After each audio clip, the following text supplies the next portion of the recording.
Think about the Apostle Paul, who was in prison for no good reason.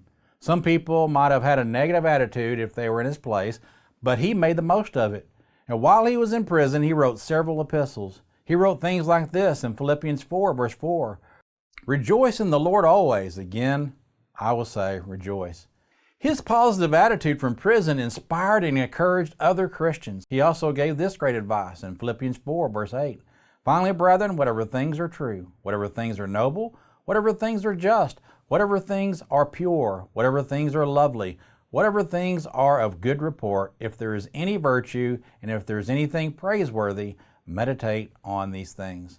So let's do our best to take Paul's advice to heart, because if we will focus on positive things, we will be positive and we will send a positive message to our families. The last thing I want to look at is the impact of our listening. James 1, verse 19. So then, my beloved brethren, let every man be swift to hear, slow to speak, slow to wrath.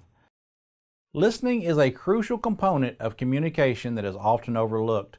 By genuinely listening to our family members, we show that we value them and that we respect them. Proverbs 18, verse 13 tells us about this. He who answers a matter before he hears it, it is folly and shame to him.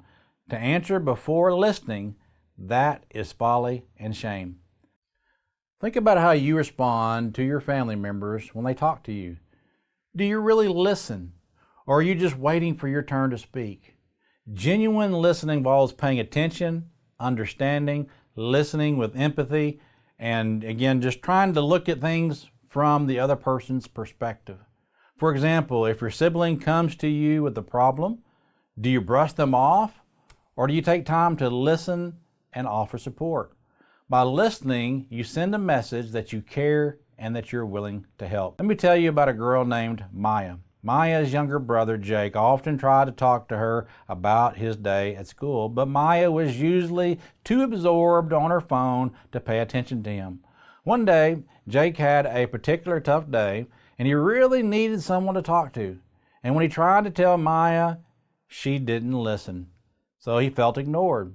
So he decided that he wasn't going to share anything else with her for the rest of his life. Maya's lack of listening hurt their relationship. Now imagine if Maya had put her phone down and listened to Jake. That would show that she was interested in what he had to say, and that could have strengthened their bond and made Jake feel valued and understood.